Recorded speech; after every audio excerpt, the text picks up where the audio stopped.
Tienes palabras de vida eterna. ¿Dónde más iré, Dios? ¿Dónde más iré? Tienes palabras de vida eterna. Habiendo dicho todo esto, vamos a ir a la palabra del Señor. Vamos a terminar hoy el capítulo 6 de Hebreos. Vamos a leer hoy desde el capítulo 6, del versículo 13 hasta el 20. Hoy vamos a terminar esta sección del capítulo 6 y luego vamos a comenzar con el 7. Capítulo 6 de Hebreos, versículo 13 al 20. Lea conmigo y luego vamos a orar. Dice así la palabra del Señor, Hebreos 6, 13. Porque cuando Dios hizo la promesa a Abraham, no pudiendo jurar por otro mayor, juró por sí mismo, diciendo: de cierto, te bendeciré con abundancia y te multiplicaré grandemente. Y habiendo esperado con paciencia, alcanzó la promesa. Porque los hombres ciertamente juran por uno mayor que ellos, y para ellos el fin de toda controversia es el juramento para confirmación.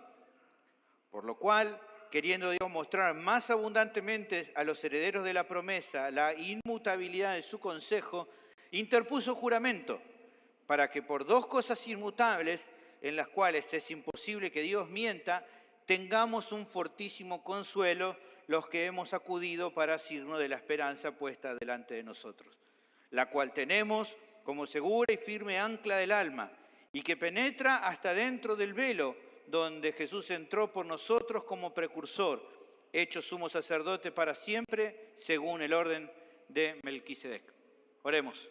Bendito Señor, te damos gracias por esta preciosa reunión que nos estás regalando, en el que hemos escuchado tantas cosas preciosas, el Evangelio, la lectura bíblica, hemos podido alabar tu nombre, hemos podido adorarte con las ofrendas, el tiempo de la comunión, la escuela bíblica. Todo ha sido más que satisfactorio y pleno para nuestras almas. Te ruego ahora que ha llegado el tiempo de la exposición bíblica, que nos des entendimiento para comprender las verdades universales, junto con sus implicaciones para nuestra vida. Al ser persuadidos, podamos creerlas de todo corazón y ponerlas en práctica en nuestra vida diaria, para que eso produzca el fruto que es tu anhelo para nuestra vida, nuestra santificación. Guíanos en este tiempo, dame entendimiento, para que pueda explicar con claridad, con sencillez tu palabra, en el poder de tu Espíritu Santo, y que realmente tu nombre sea honrado en medio nuestro durante este tiempo. En Cristo Jesús te lo pido. Amén. El título del sermón es Perseveramos porque Dios está a nuestro favor. Estos días estuve leyendo sobre la vida de Michael Faraday, un científico británico que nació en el año 1791 y que murió el 25 de agosto de 1867. Algunos lo reconocen a este hombre como uno de los científicos más influyentes de toda la historia. Los animo a buscar su biografía para conocer más acerca de este hombre. Era tan admirado Faraday que incluso Albert Einstein, alguien más conocido, uno lo escucha y lo tiene más presente. Bueno, Einstein tenía colgado en la pared de su estudio un retrato de Faraday junto al de otro hombre muy conocido como es Isaac Newton, hombres muy importantes, ¿no?, en la ciencia. Pero se cuenta de Faraday que a la par de su capacidad y su reconocimiento en el ámbito de la ciencia, era también reconocido por su devoción por Cristo. A veces cuando nos dicen que los científicos no tienen nada que ver con Dios, bueno, habría que decirle que nada que ver. Faraday, uno de los científicos más importantes de la historia, era un creyente muy devoto, muy temeroso de Dios y que creía en Dios. Tal es así que llegó a ser por varios años pastor de una iglesia en Londres, donde él servía predicando la palabra. Ahora, hay una anécdota de este hermano, de Faraday, que hallé en un libro que me parece digna de mencionar, por eso lo traigo a él a nombrarlo. Mire, le leo, es una anécdota cortita, dice así: Faraday, el famoso físico, un hombre de gran talento, fue preguntado cuando se hallaba cerca de la muerte: ¿cuáles son sus teorías ahora? Teorías no tengo, estoy descansando sobre seguridades, replicó, citando luego el versículo siguiente: yo sé a quién he creído y cierto estoy que es poderoso para guardar mi depósito para aquel día, mencionando 1 Timoteo 1:12. ¿Por qué menciono esto al comenzar el sermón? Bueno, porque esta historia que se atribuye a Faraday se relaciona con lo que vamos a ver hoy.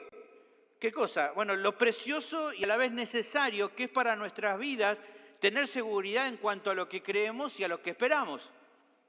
Digo por un lado que es precioso por el gozo y la paz que podemos tener debido a las promesas hermosas que por medio del Evangelio vamos conociendo a medida que avanzamos a la fe. Y que cada día, al conocerlo más, nos alegramos y nos asombramos más al entender cada día más cuáles son sus promesas, las que cantamos hace un rato, fieles y firmes. Pero también digo que son necesarios porque justamente sin la obra de Dios a nuestro favor no habrá ninguna seguridad de alcanzar la herencia que justamente se nos ha prometido. En la sección anterior de la carta, la que hemos terminado el domingo anterior, se nos había indicado con claridad a los oyentes de la carta la importancia de la perseverancia para que se puedan mantener firmes en la fe hasta el fin. ¿Se acuerdan que ese era el tema? Bueno, junto a la exhortación a que perseveren, como vamos a ver hoy, con mucha habilidad justamente el autor, sin salir del tema, cambia un poco el enfoque para resaltar en el pasaje que a la par del esfuerzo que ellos tenían que hacer para perseverar, está la realidad decisiva de que iban a poder lograrlo solamente porque el Señor mismo es el que ha determinado sostenerlos hasta el final. Esto, sin lugar a dudas, era la mejor noticia que podían recibir ante la persecución que estaban sufriendo, el dolor de personas que habían estado un tiempo pero que ahora habían abandonado la fe, la tentación de ellos mismos de querer tirar la toalla y sus propios corazones débiles, saber que Dios mismo se había comprometido en fortalecerlos en la carrera que tenía por delante, era el mensaje que necesitaban oír y que podía animarlos a ellos a tener seguridad y confianza en cuanto a lo porvenir. O sea, hemos visto la semana pasada en un sentido decir tenemos que correr la carrera con paciencia, pero aquí lo que vamos a ver es el autor, sin dejar hablar de la carrera, decir vamos a lograr llegar al fin porque Dios está comprometido en ayudarnos en esta carrera.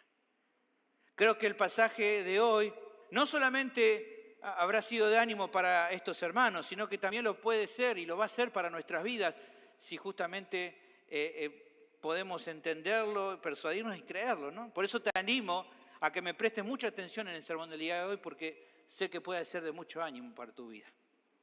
El tema del sermón es el siguiente: tenemos seguridad de que vamos a perseverar hasta el fin porque Dios obra a nuestro favor. Este es el tema. Tenemos seguridad de que vamos a perseverar hasta el fin porque es Dios mismo el que obra a nuestro favor. ¿De dónde surge esta confianza, esta seguridad que tenemos que tener? Bueno, el pasaje brinda 3 conceptos que son los que nos animan a confiar en esta verdad. ¿Me siguen? ¿Estamos bien? ¿Me siguen allá al fondo? ¿Me escuchan perfecto? Bien. Vamos a ver entonces el primer concepto. Lo tenemos del versículo 13 al versículo 16. ¿Cuál es este primer concepto que nos anima a confiar en esta seguridad? Es que Dios ha dado promesas en cuanto a nuestra perseverancia y la confirmó mediante un juramento. Versículo 13 al 16. El pasaje comienza dando una explicación que se relaciona con lo visto anteriormente. Versículo 13 hasta el 15, lee conmigo de vuelta, dice: porque cuando Dios hizo la promesa a Abraham, no pudiendo jurar por otro mayor, juró por sí mismo, diciendo: de cierto te bendeciré con abundancia y te multiplicaré grandemente. Y habiendo esperado con paciencia, alcanzó la promesa. ¿Cuál es esa relación? Bueno, como decía en la introducción, en el pasaje anterior, el autor de la carta exhortaba a su audiencia original a que perseveraran, a que ellos perseveraran si deseaban mantenerse firmes en la fe. ¿Se acuerdan? Vimos 4 claves al respecto. Bueno, esas 4 claves nos ayudaban a reconocer a quién de verdad era el que persevera. La última de esas claves apuntaba a que el que persevera de manera correcta es aquel que anda de manera diligente y que se aleja de la indolencia. Si vos tenés tu Biblia abierta ahí, lee conmigo el versículo 11 y 12, lo último que vimos la semana pasada. Dice: pero deseamos que cada uno de vosotros muestre la misma solicitud hasta el fin, para plena certeza de la esperanza, a fin de que no os hagáis perezosos, sino imitadores de aquellos que por la fe y la paciencia heredan las promesas. hablando acerca de eso, se mencionaba que todo lo expresado, si bien podía sonar muy duro, todo lo que venía diciendo, era con la meta de que los oyentes, como vimos acá, no se volvieran perezosos, sino imitadores de aquellos que por la paciencia y la fe heredan las promesas. Ahora, a partir de esa afirmación final, es que el texto de hoy comienza. Y lo que hace justamente en nuestro versículo 13 es dar un ejemplo que se relaciona con esto. Nos cuenta un hecho en la vida de Abraham, un hecho en particular, que ilustra su declaración final. Es como que le dice, fíjense, recuerden este caso de Abraham que ustedes conocen muy bien para que puedan entender lo que trato de explicarles a partir de acá. Ahora, la pregunta que nos podemos hacer, que va a ser lo interesante, es ¿para qué lo trae a colación a este relato, a esta historia en particular? Y además de por qué trae a colación, ¿qué es lo que trata de enseñar con todo esto? Bueno, creo que se requiere analizar algunas cuestiones para lograr interpretar correctamente este pasaje, que parece muy fácil, en un sentido no es como muy complicado lo que dice, pero hay que ver qué conexión tiene con lo que viene diciendo y con lo que ahora quiere enseñar. Primero vayamos mirando entonces un poco el relato que trae a consideración. El relato que trae él de referencia es el relato que se encuentra en el libro de Génesis, capítulo 22, versículo 15 en adelante. Vamos a leerlo para poner en contexto de cuál es la referencia. Dice aquí Génesis 22, 15. Y llamó el ángel de Jehová a Abraham por segunda vez desde el cielo y dijo, por mí mismo he jurado, dice Jehová, que por cuanto has hecho esto y no me has rehusado a tu hijo, tu único hijo, de cierto te bendeciré y multiplicaré tu descendencia como las estrellas del cielo y como la arena que está a la orilla del mar, y tu descendencia poseerá las puertas de tus enemigos. Muchos malos predicadores toman estos versículos y dicen, esto para vos, vas a poseer la puerta de tus enemigos. Y vos decís, amén, ¿no? Va a la casa del vecino que no traga y le golpea la puerta, si esta tu casa es mía, porque yo voy a poseer la puerta, ¿no? Y le roban la puerta. No, esto es algo para Abraham, una promesa para él. Ahora, en este capítulo del primer libro de la Biblia, Moisés cuenta, el autor del libro de Génesis, que es Moisés, cuenta acerca de un momento muy complicado en la vida del patriarca Abraham, que es cuando Dios le pide que le ofrezca a su propio hijo Isaac como sacrificio. En ese mismo Génesis 22, en el versículo 2, fíjense lo que dice Dios le dice a Abraham. Y dijo Dios a Abraham, toma ahora tu hijo, tu único Isaac, a quien amas, y vete a tierra de Moriah y ofrécelo allí en holocausto sobre uno de los montes que yo te diré. Sabemos, por todo lo que si usted ha leído el libro de Génesis, si no lo leyó, léalo, aprovecha ahora que comienza el año y lea todo Génesis, pero si usted más o menos lo ha leído, sabe que Isaac era el hijo esperado y en el que se cumplía la promesa de Dios que sería ese heredero de Abraham. En Génesis 21, por ejemplo, vemos que en el momento cuando Sara le dice a Abraham que despida a su sierva Agar y al hijo que Abraham había tenido con esta sierva, que se llamaba Ismael, cuando Sara le dice eso a Abraham, en el versículo 12 de ese capítulo 21, Dios le dice a Abraham que no está mal lo que Sara le pide, ya que Ismael no era el hijo de la promesa, sino era solamente Isaac. Por eso le dice que se vaya, está bien que se vaya, porque ese no es el hijo que yo te había prometido, en el cual tengo el plan. Fíjense en el versículo 12, dice, entonces dijo Dios a Abraham, no te parezca grave a causa del muchacho y de tu sierva, que no te parezca grave que se vayan. En todo lo que te dijera Sara, oye su voz, porque en Isaac te será llamada descendencia. Va a ser no en el hijo de esta sierva, sino en el hijo de tu esposa, de Sara. También recordamos, en cuanto a la historia de Génesis, que el nacimiento de Isaac fue un milagro tremendo, ya que es concebido cuando sus padres, tanto Abraham como Sara, eran ya muy ancianos. Incluso nos cuenta Génesis que Sara, la madre de Isaac, había sido estéril toda su vida y para que cuando justamente ella queda embarazada, era la época cuando ya a ella se le había pasado el periodo normal en el cual una mujer podía gestar un niño. Todo eso nos cuenta Génesis y nos relata que esto fue un milagro de Dios. Por lo que, evidentemente, por todo esto que vemos, Isaac, este niño, era muy especial para sus padres. Tal es así que, como leímos, es reconocido, como dice, como único. Fíjense que uno cuando piensa en único piensa en que solamente está él. Bueno, sabemos que Abraham tuvo otros hijos, recién mencionamos a Ismael, y hay otros hijos más que tuvo con otras mujeres.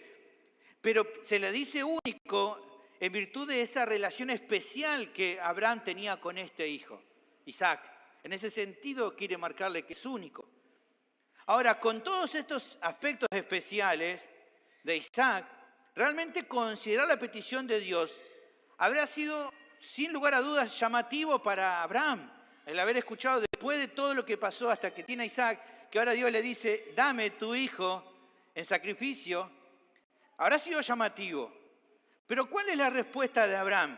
¿Cuál fue su respuesta? ¿Se enojó, se quejó contra Dios? No, la Biblia nos dice que él tuvo una obediencia completa.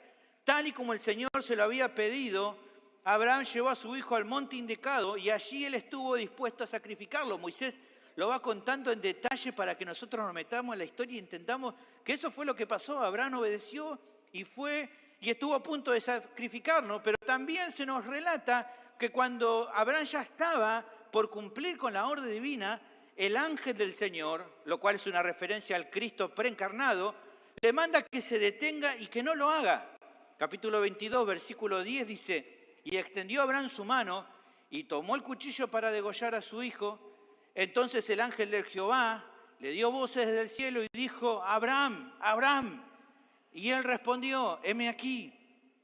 Y dijo el ángel de Jehová, no extiendas tu mano sobre el muchacho, ni le hagas nada, porque ya conozco que temes a Dios, por cuanto no me rehusaste tu hijo, nuevamente, tu único. Luego de tal demostración de fe y obediencia por parte de Abraham, tal y como leímos en el versículo aquí, 15 al 17, el ángel del Señor vuelve nuevamente a hablarle a Abraham y le dice que trae, y lo que le dice, luego cuando vuelve a hablarle, después de esto que leímos acá, vuelve a hablarle lo que decía en el versículo 15 y 17, le vuelve a hablar y justamente lo que dice, lo que trae de referencia el autor del libro de Hebreos, que leemos acá en el versículo 14, ¿no? Le dice lo que le dice ahí. Le jura por sí mismo el ángel de Jehová, le jura por él mismo, que lo iba a bendecir de gran manera y que va a multiplicar su descendencia grandemente. Eso es lo que le promete. Ahora, eso primero un poco para ubicarnos en la historia de lo que está pasando. En segundo lugar, miremos también dos elementos importantes de este relato, de los cuales vamos a hablar mucho hoy. Dos elementos importantes, ¿cuáles son? Primero, versículo 13 está ahí, fíjese, menciona promesa, vuelve ahí. Promesa es uno de los elementos, y el otro elemento importante es juramento, jurar. ¿Ven? Promete y jura, promesa y juramento. La promesa en particular que le hace acá, según el autor de Hebreos, era una bendición especial para él y una multiplicación extraordinaria de su descendencia. El juramento que hace el Señor lo hace por él mismo, de que esta promesa se iba a cumplir. Le jura que va a cumplir con esta promesa. Así que tengamos en mente eso como segundo asunto importante. Lo tercero que se menciona es la actitud de Abraham. Se dice que habiendo esperado con paciencia, en el versículo siguiente, versículo 15, y habiendo esperado con paciencia, recibió lo que se le había prometido, ¿no? Alcanzó la promesa, dice el versículo 15. Ahora, esto también trae un poco de duda, ¿no? Porque según, si usted ha leído el relato de Génesis, lo sabe también. Dice acá que se le promete algo, pero la duda que nos queda es, ¿no había ya recibido Abraham esta promesa divina capítulos antes? Porque aquí menciona en el capítulo 22 que se le promete algo, pero lo mismo pareciera que ya se lo había dicho antes Dios. ¿Por qué le vuelve a prometer lo que ya le había prometido? Y por otro lado, la duda que también nos surge es, aquí dice en el versículo 15, que habiendo esperado con paciencia alcanzó la promesa. ¿Cómo puede decirse que recibió, ¿no? Alcanzó la promesa cuando él todavía no había visto esa descendencia grande que el Señor le había prometido? ¿Por qué se dice que ya lo había recibido? Bueno, para responder esas dos preguntas, tenemos que reflexionar un poco más en el libro de Génesis, al cual el autor de la carta está citando. Y a su vez también a lo que el autor de Hebreos mismo, él va a decir más adelante para aclarar su enseñanza. Necesitamos ver ambas cuestiones para poder entender correctamente qué está queriendo decir acá. Primero, si bien es cierto que la referencia citada indica que Dios le hace una promesa a Abraham, esta no era una promesa nueva, sino un recordatorio de una que ya antes le había sido dada. Pero es nueva en el sentido de que la desarrolla más. Antes ya la había dado, pero ahora la desarrolla con más detalle. Ya se le había dicho con anterioridad de que sería bendecido y que Dios iba a hacer de Abraham una nación grande. En Génesis capítulo 12, versículo 2, dice, y haré de ti una nación grande y te bendeciré y engrandeceré tu nombre y serás bendición. Pero es bien interesante y bien vale decir que cuando le hace, en capítulo 12, cuando le empieza a hacer esa promesa, todavía Abraham no tenía ningún hijo como para agrandar, ¿no?, su descendencia. No tenía. Y como sabemos, ya sabía él que no podían tener hijos. Ahora, a medida que pasó el tiempo, usted va leyendo Génesis, resulta claro que la promesa se cumpliría a través del nacimiento de un hijo de Sara y de él. Aun cuando desde un punto de vista natural, tal cuestión debería haber sido rechazada porque sería imposible, ya que como dijimos, ella era estéril. Entonces, aunque si bien entendemos por la historia que claramente Dios le está diciendo, la promesa es que vas a tener un hijo con tu esposa Sara, claramente entendemos que eso tenía una dificultad porque Sara era estéril. Sin embargo, sabemos por el relato de Génesis que Abraham creyó a Dios y en el debido tiempo el hijo prometido nació. Ocurre algo que extraordinario, como decíamos recién. Entonces llegamos al punto que evidentemente sobre este hijo, sobre Isaac, no sobre cualquier otro hijo, sino sobre este, por eso habla del único, habla del hijo de la promesa, justamente sobre Isaac descansaba toda la esperanza de que serían cumplidas las otras promesas de Dios en cuanto a los descendientes de Abraham. O sea, nos queda claro de que toda esa descendencia tan numerosa y tan grande iba a venir de Isaac, de ningún otro lado. O sea, está Isaac, va a haber descendencia grande. No está Isaac, no va a haber descendencia. La descendencia se iba a dar básicamente por Isaac, en cuanto a esta nación grande que Dios le había prometido. Pero vemos luego en el relato de Génesis que Dios ordenó a Abraham que ofreciera a Isaac como sacrificio. Y aquí está el problema, la atención que Moisés quiere mostrar. Es Isaac y ahora Dios le quiere sacar a Isaac. Entonces, ¿qué onda con esto? Bueno, justamente cuando la fe y la obediencia de Abraham se demostraron en la diligencia para cumplir con la voluntad de Dios, finalmente luego Dios le impide que lo termine sacrificando, es que entonces, según la mirada del autor de Abraham, el autor de la carta está mostrando que Abraham recibió a Isaac de la muerte, en un sentido figurado, en el hecho de que casi está a punto de morir, y Dios le dice, no lo mates. En un sentido, el autor de Hebreo está diciendo, bueno, Abraham es como que recibe de entre los muertos a su hijo, en sentido figurado. ¿Cómo es esto? Bueno, fíjense ustedes ahí en capítulo 11 de Hebreos, el mismo autor de la carta quiere dar a entender eso. Dice, por la fe Abraham, cuando fue probado, ofreció a Isaac. Y el que había recibido las promesas ofrecía a su unigénito, habiéndosele dicho, lo que decía yo, en Isaac te será llamada descendencia. El autor de Hebreo está mostrando esa tensión. ¿Se dan cuenta? Se le fue dicho de que en él va a ser la descendencia que vas a tener, pero a la vez también le está diciendo, pero Dios le pide que lo ofrezca. Ahora, ¿qué hago? Dice Abraham. Si esta era la promesa, yo confío en Dios. Esa es la fe que el autor de Hebreo quiere mostrar que tuvo en Abraham. Abraham tuvo fe para saber de que aunque Dios le prometió que sea en Isaac la descendencia, y ahora le está pidiendo que lo ofrezca, él lo ofrece igual, porque sabe que Dios es capaz de levantar incluso a gente de los muertos para cumplir su promesa, que Dios no va a faltar su promesa. Entonces él confía en lo que Dios le dice. Fíjese que eso lo dice en el versículo 19 el autor de Hebreo, pensando que Dios es poderoso para levantar aún de entre los muertos, de donde en sentido figurado también le volvió a recibir. Está diciendo, en un sentido es como que Dios lo levantó a Isaac de los muertos, cuando no permite que lo sacrifique.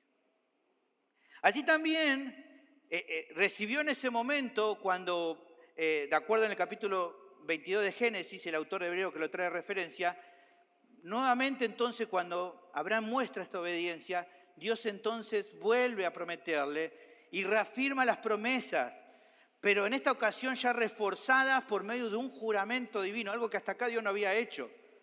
Así que esta es la diferencia, que anteriormente Él había prometido, en el capítulo 12 de Génesis, Dios le promete a Abraham, pero en este capítulo 22 en particular, el ángel de Jehová, que es Dios también, le promete y le jura. Claramente hay una diferencia, hay como una mayor solemnidad en el compromiso. Esto responde entonces a la consulta de por qué vuelve a dar la promesa.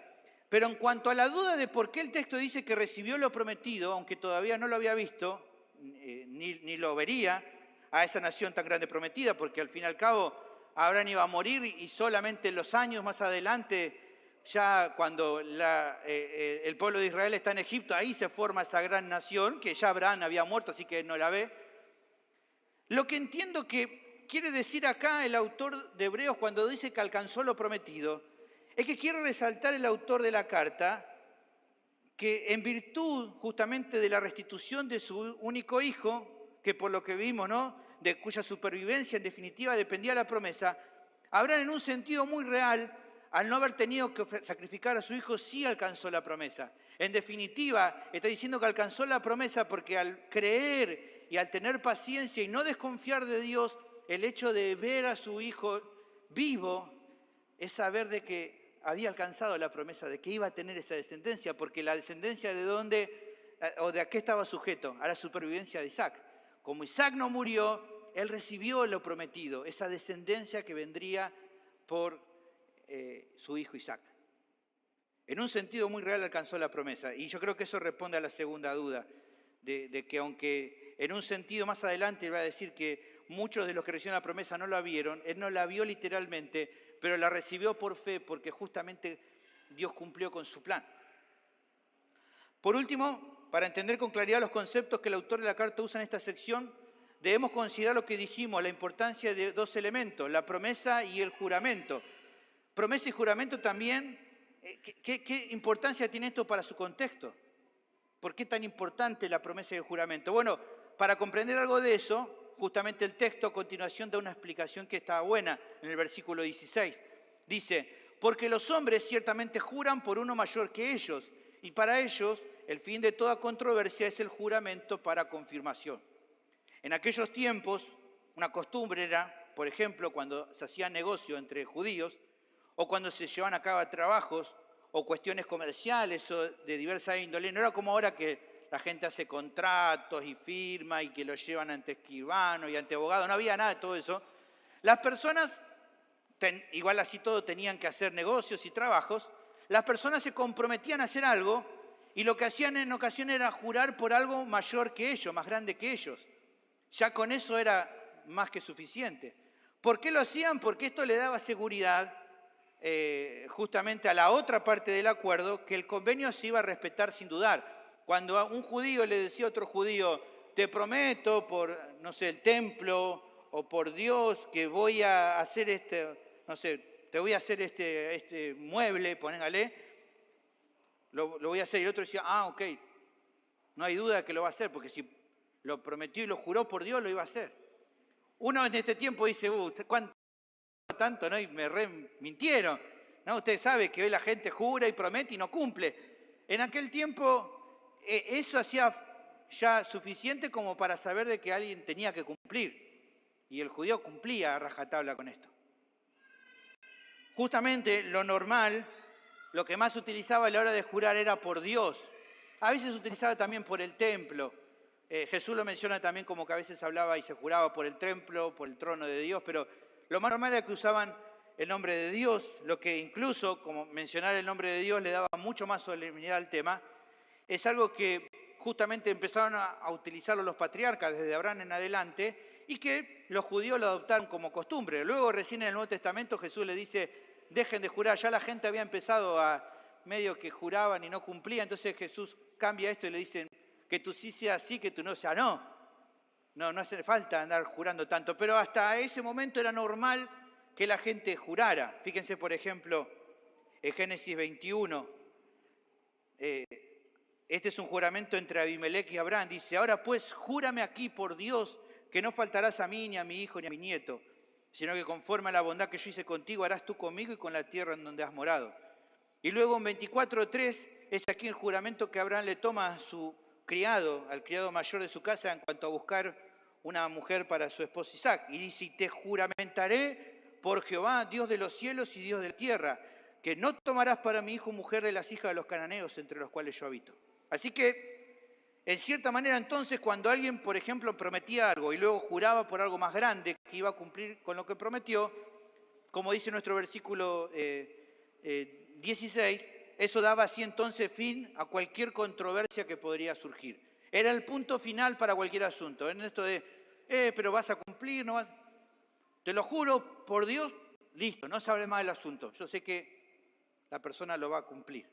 Se daba por descontado que cada parte iba a respetar a rajatabla lo que se comprometió a hacer. Para un judío prometer era algo muy solemne, pero encima dar un juramento en cuanto a esa promesa era, por así decirlo, doblemente serio. Ahora, tenemos todo esto en mente, dice un montón de cosas, muchos conceptos, ¿no? Están en el aire todavía. Bueno, luego de pensar todo esto, lo que faltaría por entender es cómo se relaciona todo esto que te dije con lo que el autor de la carta consideró que quiere enseñar en su diseño original. Todavía no hemos hablado de eso. Hemos visto un montón de cosas, pero ahora vamos a empezar a ligarlo con el tema que está queriendo verlo. Recordemos el tema que venía tratando, ¿se acuerdan? La importancia de perseverar para afirmar la fe hasta el fin. El autor de la carta, entre varias cosas que dijo, fue que exhortó a su audiencia de que no fueran perezosos, sino diligentes, imitando así a los que le precedieron, quienes por medio de la fe y la paciencia heredaron las promesas. Ahora, la cuestión y la pregunta sería, estos herederos de las promesas, que fueron los que lo precedieron y que el autor de la carta quieren que sus oyentes originales imiten, estos herederos que mencionan, la pregunta sería, ¿alcanzaron las promesas porque en todo fueron perfectamente fieles a Dios? ¿Es eso lo que el autor de la carta quería decir? ¿Que los imiten porque ellos perfectamente hicieron siempre todo bien y por eso alcanzaron las promesas? ¿Siempre estos herederos de las promesas creyeron y esperaron de manera correcta y por eso obtuvieron lo prometido? Esa sería la pregunta. Bueno, hay que decir que si bien Abraham es un ejemplo de perseverancia, estamos seguros de que él no siempre actuó correctamente. En algún momento, aunque sabemos por lo que dice acá que él confió y que esperó, en algunos momentos él dudó y no esperó. No siempre creyó, no siempre esperó.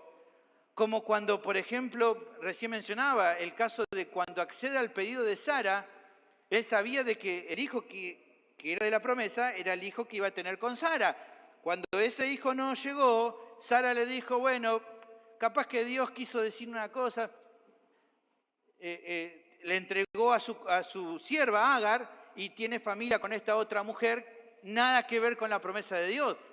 Ahí Abraham no confió en la promesa de Dios y no esperó.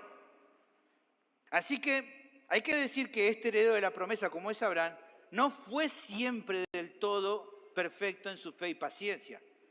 Pero así todo, el texto nos asegura que habiendo esperado con paciencia alcanzó la promesa. Entonces, ¿cómo es el asunto? Si ya los oyentes sabían de que Abraham era un ejemplo de fe y de paciencia, sabían que no era perfecto. Entonces, ¿qué está haciendo el autor de aquí de la epístola de Hebreo? ¿Está haciéndose como el tontino queriendo contar la parte mala de Abraham y solamente enfocándose en lo bueno? Está como diciendo, bueno, no, sí, Abraham fue perfecto en todo y por eso alcanzó. No, pero acordate que él también se mandó la suya. No es eso lo que está queriendo hacer. Es claro que en Abraham, como recién decía, sí tenemos un ejemplo de alguien que creyó y que sí esperó de verdad a Dios. Pero sabemos, y esto lo sabemos por cualquier otra persona también, sabemos que Abraham, al igual que el resto de los seres humanos, era un pecador y que llegó a fallar y a pecar. Así como fallaron los oyentes originales de la carta, así como vos y yo fallamos. No siempre confiamos y esperamos. Y si no, podemos hacer una prueba muy sencilla y fácil. ¿Quién puede decir aquí en este lugar, levantar la mano, con completa honestidad y decir que siempre confía y que siempre espera. Nadie, porque yo tampoco, no lo hacemos siempre. Entonces, entendiendo que no siempre confiamos y esperamos, en definitiva, ¿cuál fue la clave para que entonces Abraham haya logrado con éxito alcanzar la promesa? Si no es porque él fue perfectamente fiel siempre. Bueno, creo que la respuesta es clara si leemos nuestro texto de forma correcta. Él alcanzó lo prometido en definitiva porque Dios se lo prometió. Esa es la clave. Que Dios prometió bendecirlo y que Dios prometió de Abraham hacer una gran nación. Pero hay más. Como recién decía, que los judíos hacían juramentos para confirmar su promesa y mostrar que esta promesa era extremadamente solemne, Dios mismo, para revelar su compromiso con este asunto, Él definió también a sí mismo hacer un juramento, aunque sabemos que Dios, en definitiva, si Él lo prometía, va a cumplir. Así todo, Él define juramentarlo. Ahora, a diferencia de los seres humanos, que juraban por algo más grande, por Dios, nuestro texto acá afirma que Él, no teniendo nadie mayor que Él para cual jurar Dios, ¿qué hace? Jura por sí mismo. ¿Qué había más grande que Dios para jurar? No tiene más nada arriba de Él. Entonces, ¿qué dice? Te juro por mí mismo. Nosotros, los judíos no harían eso porque no podían jurar por ellos mismos. Te juro por alguien más grande. Dios jura por Él mismo. No sé si se dan cuenta, qué extraordinario. El Señor muestra un compromiso tal con un hombre prometiendo y jurando. Ahora, ¿queda alguna duda de que las cosas no iban a ser como Él dijo que iban a ser? No sé si llegan a notar cómo es la situación de todo esto. Si bien Abraham creyó y esperó en Dios, y eso fue sumamente importante para alcanzar la promesa, en definitiva recibió lo prometido no porque siempre hizo todo bien, porque sabemos que no fue así, sino porque Dios se lo prometió y lo juró. Eso fue lo decisivo en el asunto. Eso es lo que le dio la mayor seguridad a todo lo que pasó después. Ahora bien, pensemos nuevamente en el tema de la perseverancia. En el tema de nuestra perseverancia también, si quieren. ¿Qué dice Dios al respecto? ¿Qué dice Dios en cuanto a eso? Bueno, en el Evangelio se nos asegura que todo el que deposita su fe en Cristo recibe el perdón de todos sus pecados. Eso fue lo que el mismo Jesús testificó y ratificó. Jesús no usó el te prometo y te lo juro porque esa forma de hablar ya no se usaba, no la usaba en su manera de hablar, pero de acuerdo a su forma de hablar, Él sí hace una promesa y la ratifica. Así lo vemos en Juan capítulo 5, versículo 24. Fíjense cómo comienza Juan 5, 24. ¿Qué dice? De cierto, de cierto. Esta expresión es la forma en que Cristo mostraba compromiso absoluto con algo. Él no dice te juro y prometo, pero Él promete y ratifica diciendo de cierto, de cierto. ¿Y qué dice? De cierto os digo, el que oye mi palabra y cree al que me envió, tiene vida eterna y no vendrá a condenación, mas ha pasado de muerte a vida. Este es el evangelio que Jesús testificaba. La promesa y su ratificación. Cristo testifica y confirma que cuando un pecador oye su palabra y cree de todo corazón, ese pecador ya ha pasado de muerte a vida. Ya no vendrá nunca más a condenación. Así que, por lo tanto, va a perseverar hasta el fin porque no puede volver a estar condenado. Porque ya ha pasado de muerte a vida, porque ya ha sido perdonado de toda su deuda. Entonces va a perseverar, no va a volver a estar en condenación. Por lo tanto, ahora bien, si la exhortación es a perseverar, Justamente la buena noticia del Evangelio es que recibiendo una nueva vida en Cristo, no solo se nos da el poder y un deseo genuino por perseverar, sino que también se nos asegura que en definitiva lo vamos a hacer porque Dios mismo lo ha prometido y lo ha ratificado. Para creyentes nacidos de nuevo como vos y como yo, pero que todavía estamos en proceso de santificación y por lo tanto todavía vos y yo sabemos que tenemos fallas y debilidades para tratar, justamente esta declaración es una noticia de las más hermosas que podemos recibir. Pero hay más, hermanos. Hay un asunto que todavía no vamos a tratar, que lo vamos a ver más adelante. Hay un asunto que el autor va a empezar a presentar y que luego va a ser materia de desarrollo. Que el Hijo, escúchame bien, que el Hijo sea nuestro sumo sacerdote es crucial para el hecho de que perseveremos y en cuanto a la seguridad que podemos tener de eso. Como vamos a ver más al final de nuestro pasaje de hoy, este es el gran asunto que nuestra sección actual no menciona de forma directa, pero que con ejemplo mencionado aquí se va adquiriendo más fuerza. O sea, no vemos acá bien la promesa y la ratificación, porque el ejemplo que se menciona es el de Abraham, que nada tiene que ver con nosotros. Nosotros no vamos, en nuestra descendencia no va a venir una nación, no va a pasar. Pero sí hay algo que se está tejiendo aquí el autor de Hebreos. Va adquiriendo algo muy mucha fuerza. ¿Qué es? Que cuando Dios estableció al Hijo como sumo sacerdote sobre su pueblo, sumo sacerdote para nosotros, para confirmar que esto iba a ser así, y no por un tiempo, sino para siempre, lo que la Biblia testifica y que el autor de la carta va a presentar al final de nuestro pasaje de hoy, es que también cuando Él presenta al Hijo como sumo sacerdote, no solo que lo promete, sino que lo ratifica a esa promesa con un juramento. Él promete y jura que su Hijo va a ser nuestro sumo sacerdote para siempre. Él juró y no se va a arrepentir, por eso lo juró, que ese Hijo sería sumo sacerdote para siempre según el orden de Melquisedec. Promesa y juramento que aparece en Salmo capítulo 110, versículo 4. Fíjate, claramente, juró Jehová y no se arrepentirá. Tú eres sacerdote para siempre según el orden de Melquisedec.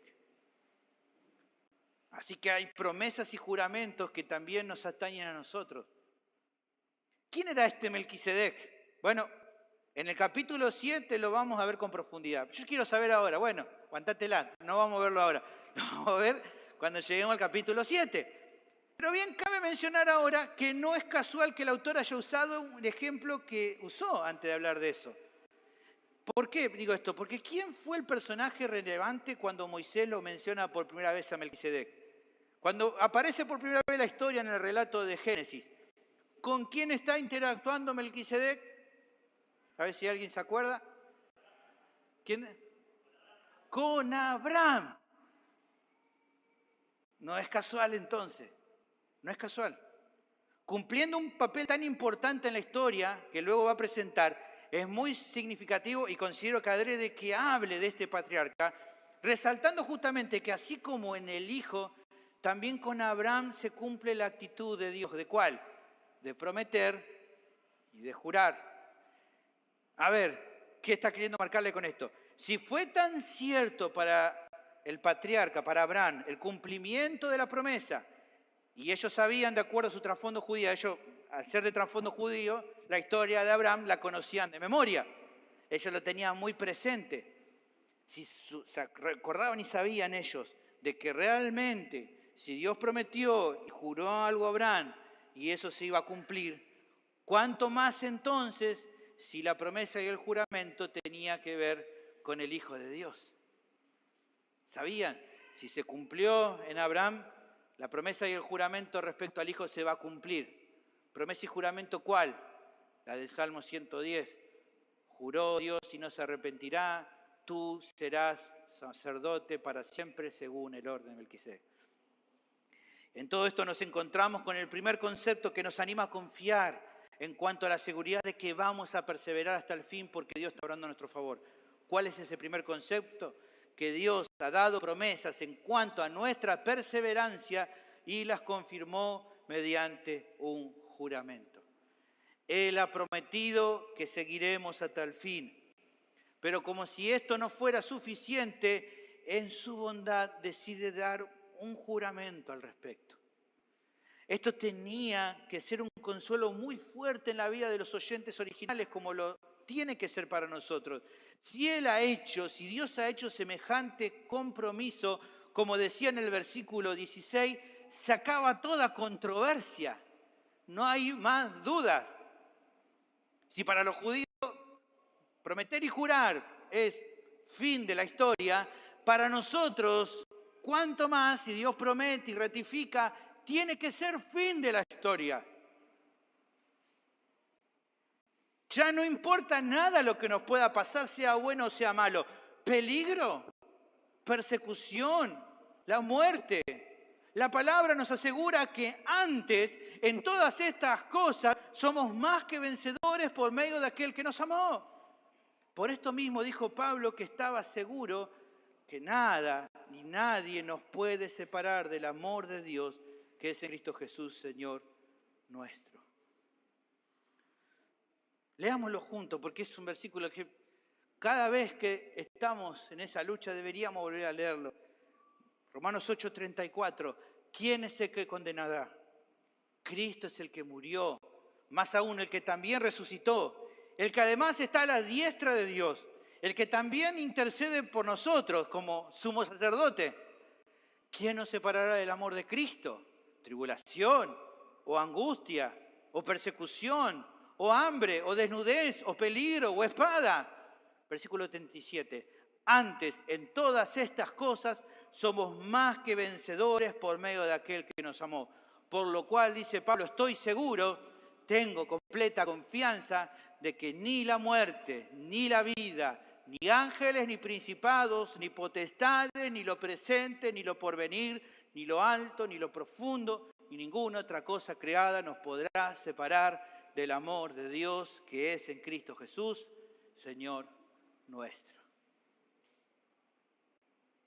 Y es también, hermanos, de acuerdo a nuestro texto, que podemos notar que es nuestro sumo sacerdote, prometido y juramentado por Dios mismo, el cual sentado a la diestra del Padre intercede día y noche por nosotros.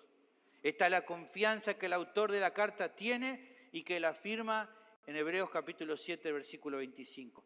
Por lo cual puede también salvar perpetuamente a los que por él se acercan a Dios, viviendo siempre para interceder por ellos.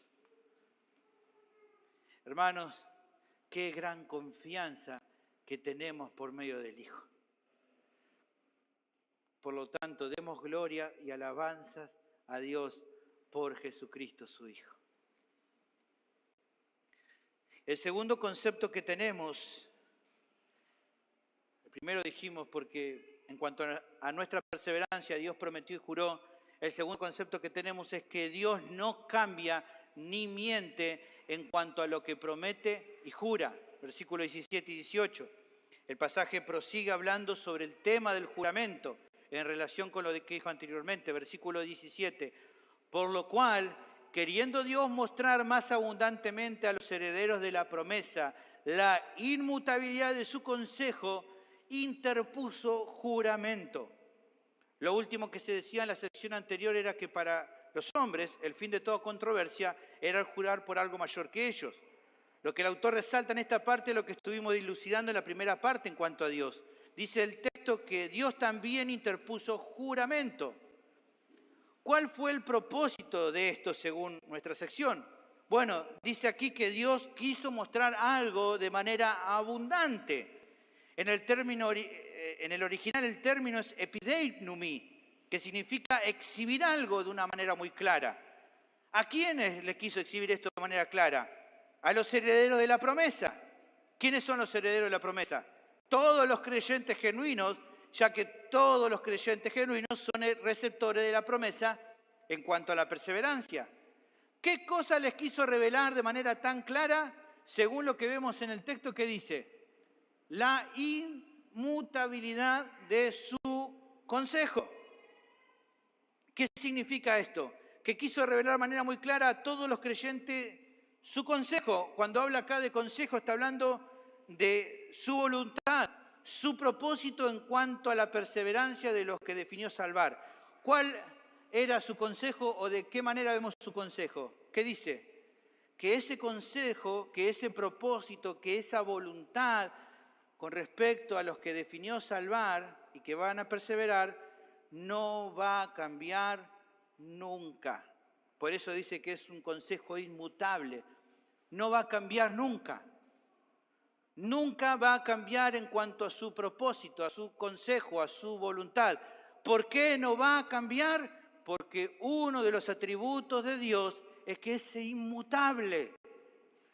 Esta perfección de Dios, un teólogo, la define de la siguiente manera. La inmutabilidad de Dios significa que Dios es inalterable en su ser, perfecciones, propósitos y promesas. Y sin embargo, Dios en efecto actúa y siente emociones y actúa y siente en forma diferente en respuestas a situaciones diferentes. Considero que esta sección en particular, la que menciona el autor de Hebreo, se centra más en la primera parte de la definición que leí. El hecho de que Dios es inalterable en cuanto a sus propósitos y promesas. O sea que lo que Él determinó hacer, lo va a hacer. Y cuando Él promete algo, no va a cambiar de idea. Porque así es Dios, inmutable. Y de acuerdo a este concepto, a esta realidad de que Dios es inmutable, es que el autor de la carta entonces en el versículo siguiente, en el versículo 18, da una implicancia directa y muy hermosa para sus oyentes. Teniendo en cuenta que Dios es inmutable, que dice, para que entonces, acá dice entonces, lo digo yo, para que por dos cosas inmutables, en las cuales es imposible que Dios mienta, tengamos, esta es la aplicación, tengamos un fortísimo consuelo los que hemos acudido para signo de la esperanza puesta delante de nosotros. Estamos en el versículo 18. Aquí hay diferentes posturas de discusión entre los eruditos de qué son estas dos cosas inmutables. Como no la menciona directamente, hay diferencia de pensamiento. No se la menciona de manera explícita. Bueno, concluyo luego de estudiar este pasaje, que pensemos esto, de acuerdo a lo que se viene hablando, o sea, manteniendo el hilo que se viene trayendo en el texto, aunque no menciona cuáles son estas dos cosas inmutables, lo más normal, si miramos así, es entender que estas dos cosas inmutables son, ¿qué cosa? La promesa y el juramento, las dos cosas que él viene mencionando. Así, por ejemplo, lo vemos que lo traduce, lo interpreta NBI en el versículo 18. NBI dice, lo hizo así para que, mediante la promesa y el juramento, que son dos realidades inmutables, aquí NBI agrega, no está interpretando, porque no están esas dos palabras, promesa y juramento, pero interpreta y creo que lo interpreta correctamente. Mediante la promesa y el juramento, que son dos realidades inmutables en las cuales es imposible que Dios mienta, tengamos un estímulo poderoso los que buscando refugio nos aferramos a la esperanza que está delante de nosotros. O sea, está queriendo decir que son dos cosas inmutables en este sentido. La promesa no cambia. ¿Por qué? Porque Dios no cambia. Y su juramento no cambia. ¿Por qué? Bueno, exactamente igual por el mismo motivo, porque Dios no cambia. Entonces son dos cosas inmutables. La promesa y el juramento no van a cambiar. Pero, volvemos a Reina Valera, pero en esta parte se agrega otra, si vos leíste ahí entre líneas rápido, te diste cuenta que hay otro atributo que aparece acá. Aparte de decir en el anterior que Dios es inmutable, que Él no cambia, aquí dice otro concepto acerca de Dios. ¿Qué dice? Es imposible que Dios mienta. El verbo usado en el original para mentir es pseudomai. Es la idea de engañar mediante mentiras. El escritor dice que esto es imposible para Dios. ¿Por qué es imposible que Dios mienta? Bueno, porque otro de sus atributos es que Dios es fiel. Él es inmutable y Él es fiel. Esta perfección divina es definida por un teólogo de la siguiente manera.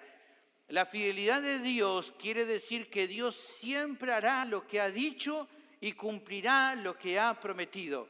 Y luego este teólogo concluye, se puede confiar en Él y Él nunca será infiel a los que confían en lo que Él ha dicho. Y dice finalmente, Dios siempre dice la verdad cuando habla. En estas expresiones entonces nos encontramos con el segundo concepto que el texto nos da, que nos anima a confiar en que tenemos seguridad de que vamos a perseverar hasta el fin, puesto que Dios obra a nuestro favor. ¿Cuál es ese segundo concepto? Que Él no cambia ni miente en cuanto a lo que promete y lo que jura. A partir de esta realidad, de que Él no cambia ni miente, es que entonces tenemos la implicación que el pasaje menciona. A partir de esta realidad podemos tener un consuelo muy fuerte los que hemos acudido para asirnos de la esperanza puesta delante de nosotros. Ahora, ¿qué es esta implicancia, esta aplicación? Bueno, creo que aparecen al menos dos elementos muy hermosos en esta implicancia, que es tanto para la audiencia original, pero lo es también para nosotros. El primer elemento que digo que es hermoso es la realidad que al considerar la confianza que podemos tener de que Dios no miente ni cambia en cuanto a su buena voluntad de que perseveremos, es que, como dice el texto, recibimos un consuelo muy fuerte. ¿Y por qué digo que es tan precioso esto? ¿Y por qué podría decir que es tan necesario? Bueno, porque la vida del cristiano, y vos lo sabés tanto como yo, la vida del cristiano nunca va a ser fácil. Las luchas en la vida del cristiano son una constante. Son una constante. Las luchas son una constante, incluso inesperadamente. Hace un par de semanas atrás, un matrimonio de la iglesia pensaba irse de vacaciones, al día siguiente tenía a su hijo internado. Es así, uno no lo espera. Es una lucha. Así es la vida del cristiano. Los conflictos con el mundo que nos rodean, los conflictos con tener que lidiar con las relaciones personales, con los pecados propios de los demás, e incluso nuestra propia fragilidad humana, hacen un cóctel que provoca que para el creyente los tiempos de bonanza y tranquilidad sean por momentos muy pocos. Si un día estás tranquilo, decís, voy a disfrutarlo, porque no es de todos los días esos días tranquilos. No pasa mucho tiempo para sentir en nuestros corazones la lucha y la tentación por querer abandonar o bajar los brazos. Y aunque si bien seguimos adelante, la tensión que provoca tanta aflicción hasta por momentos pareciera que afectara a nuestro propio organismo físico.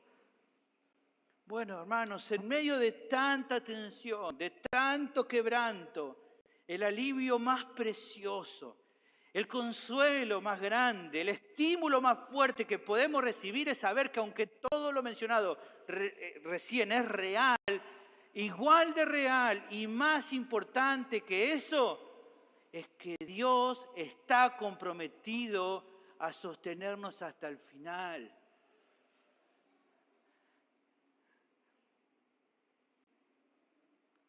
Es la carta que le gana todo el resto. Es que Él ha prometido que no nos va a dejar solos. E incluso lo ha ratificado. Nunca lo va a hacer.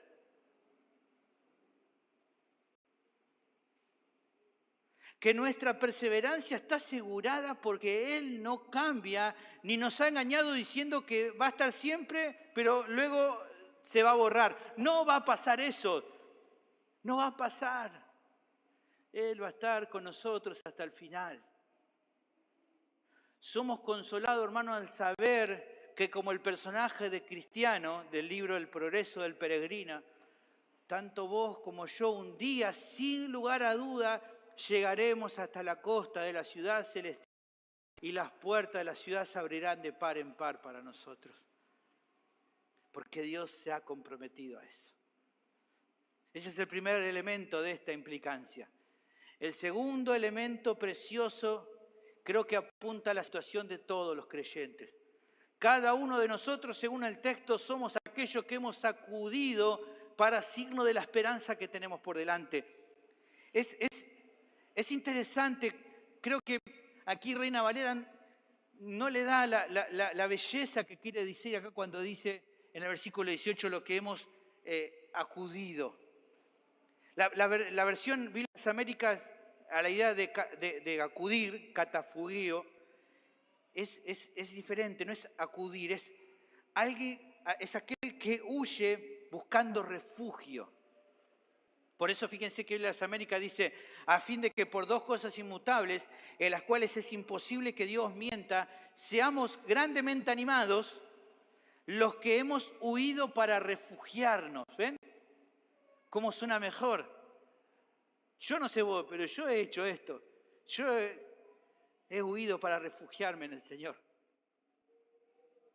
Echando mano de la esperanza puesta delante de nosotros. ¿A dónde se refugia según el texto? En la esperanza que tiene delante suyo. Huye para refugiarse y agarrarse de esa esperanza. ¿Y cuál es esa esperanza? Bueno, en la siguiente sección la vamos a ver con claridad, pero ya te vas dando cuenta de quién está hablando. Jesucristo, el Hijo de Dios. Él es nuestra esperanza.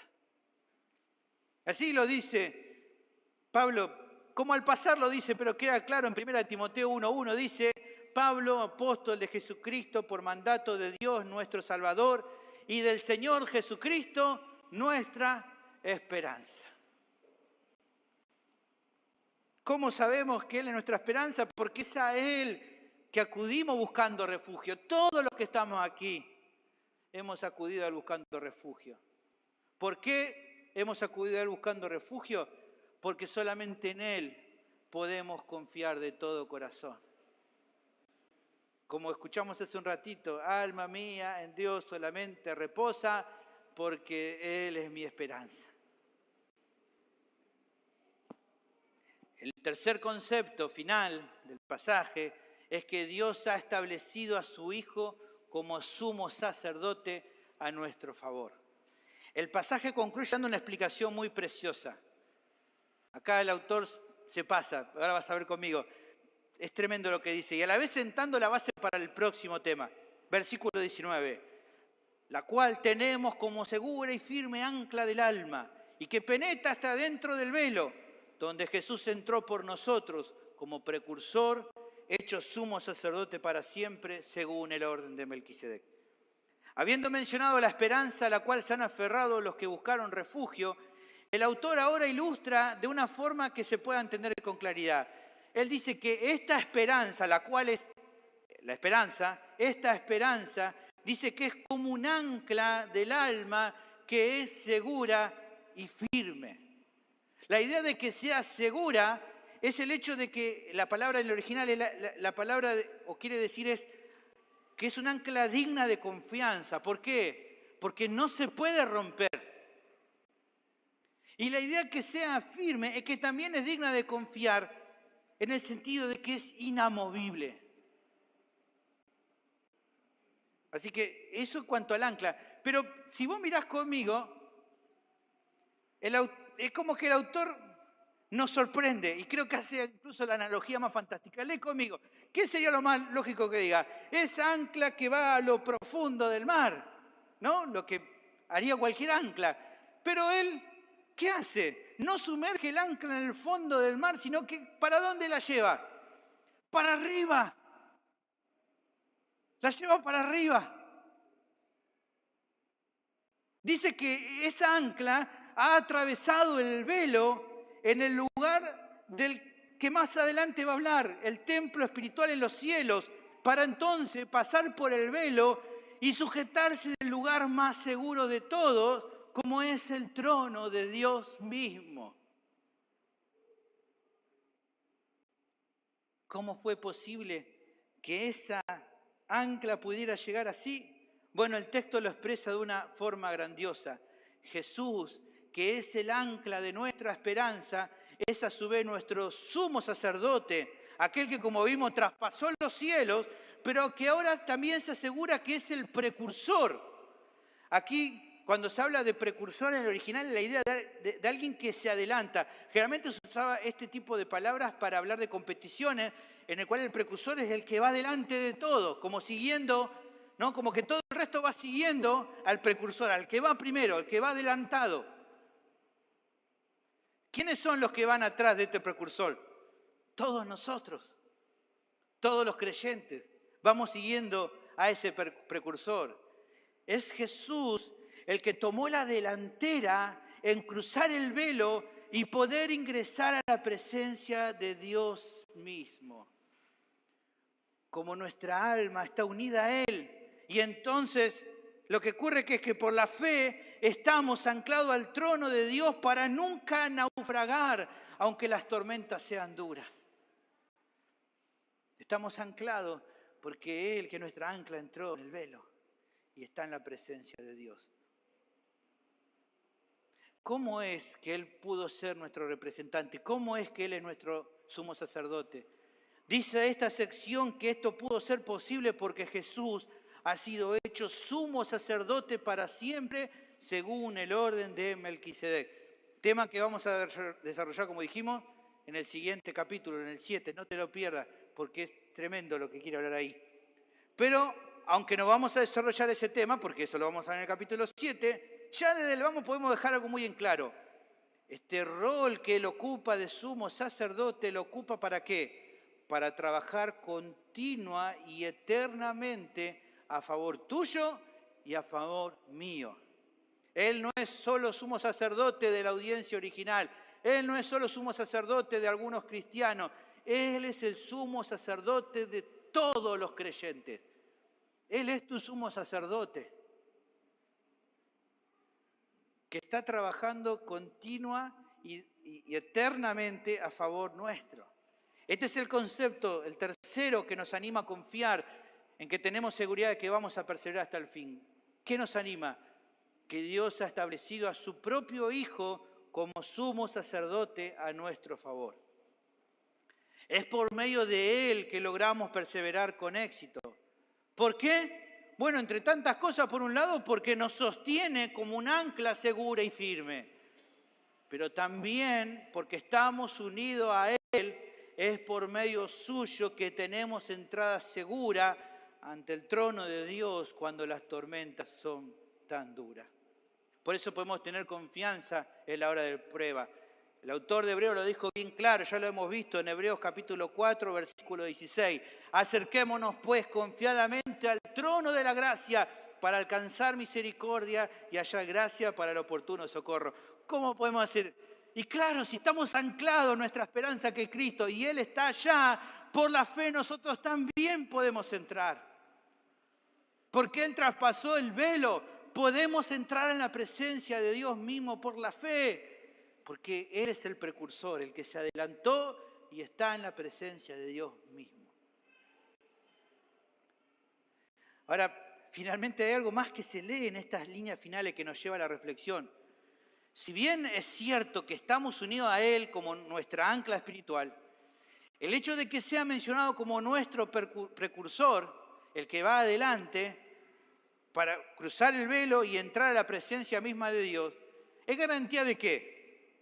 ¿Qué te parece? En una carrera uno va adelante y pasa la meta. Y todo el resto está unido a ese precursor. ¿Qué va a pasar con el resto? ¿Qué va a pasar con el resto? Van a llegar también a la meta. Aunque Él se adelantó y llegó primero, todos los que están unidos a Él, ¿qué va a pasar? También van a llegar. Es una garantía que en la vida venidera nosotros llegaremos hasta donde Él está ahora.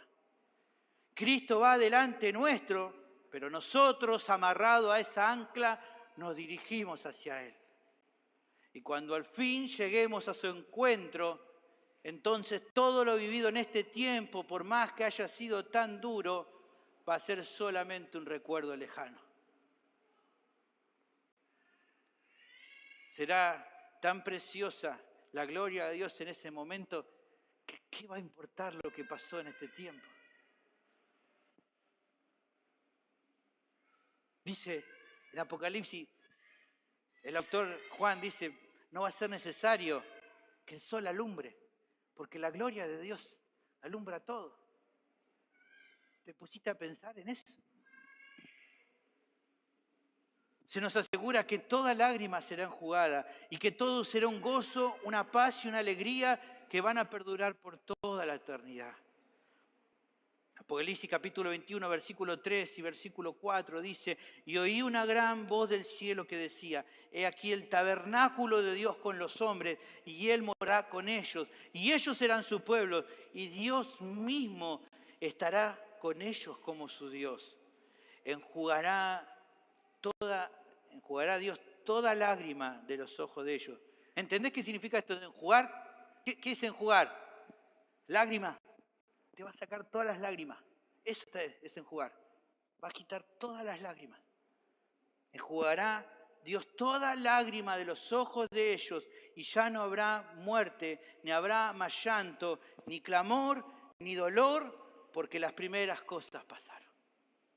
Esa es la seguridad y la esperanza de los oyentes original y debería serlo también para nosotros. ¿Qué cosa? Lo que dice en Romanos 8, 18. Las aflicciones del tiempo presente no son comparables con la gloria venidera que en nosotros ha de manifestarse. ¿Cómo podemos estar seguros de eso? Porque en la cruz el Hijo se entregó como sacrificio para que obtengamos salvación eterna por su muerte. Pero al tercer día se levantó de entre los muertos con poder, ascendió a los cielos, cruzó el velo y se recibió la honra y la gloria de todo el cielo. Él está sentado a la diestra del Padre, la majestad de las alturas, y desde allí nos guía con poder para que perseveremos, acercándonos y preparándonos cada día más para el encuentro con Él.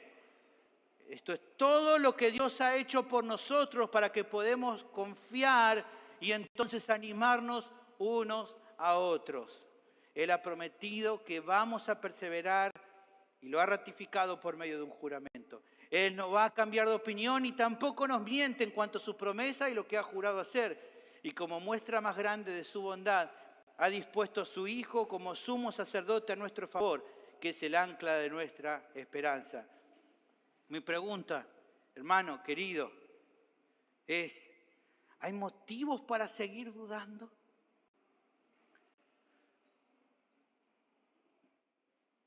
¿Hay lugar para el desaliento y la desconfianza, sabiendo todo lo que Dios ha hecho por nosotros?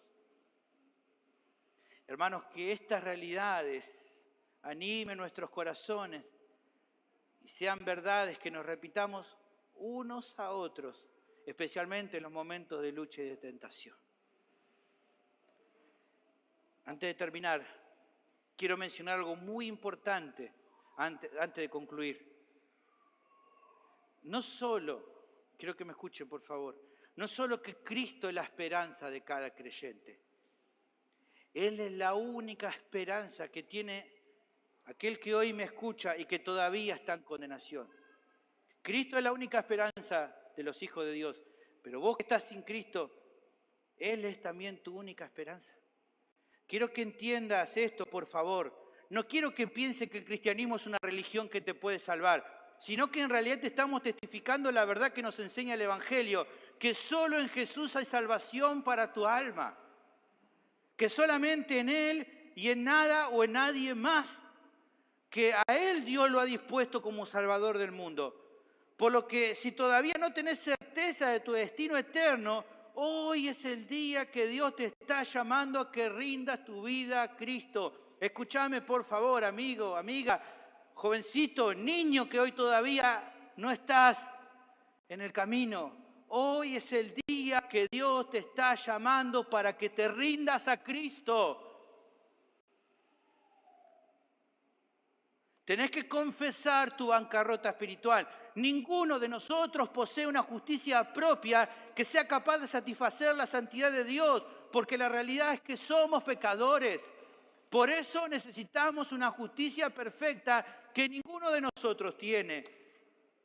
Y esa clase de justicia en la que el Hijo, por medio del Evangelio, ofrece a todos los que creen en Él y que se arrepienten de sus pecados de todo corazón. Pero tenés que entenderlo bien. Tenés que abandonar tu pecado y reconocer que no podés salvarte a vos mismo.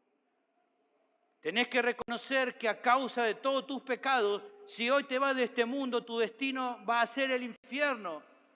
Pero también tenés que entender y creer que hoy hay esperanza, que si en este mismo día dejás de confiar en vos y te humillás ante el Señor, su promesa es que te dará una vida nueva y va a perdonar todos tus pecados. Porque su promesa ha sido muy clara en la Escritura. El que a mí viene, yo no le echo fuera. Y ya sabés por lo que escuchaste hoy, que Él no miente ni cambia a ninguna de sus promesas. No va a cambiar, no te está mintiendo. Si Él te dice, el que a mí viene, no le echo fuera, no es que mañana va a cambiar eso. No es que te está diciendo, pero te está mintiendo. Va a pasar así, porque Él no miente ni cambia. Por lo tanto, si ya sabes que Él no miente ni cambia y su promesa ha sido clara, la única pregunta que tendrías que hacerte es, ¿qué harás hoy con tu vida? ¿Recibirás el Evangelio como el mensaje que puede salvarte o lo seguirás rechazando? Mi ánimo es que vengas hoy mismo a Cristo, que ya no lo pospongas más. Oremos. Bendito Señor, te damos gracias por tu palabra.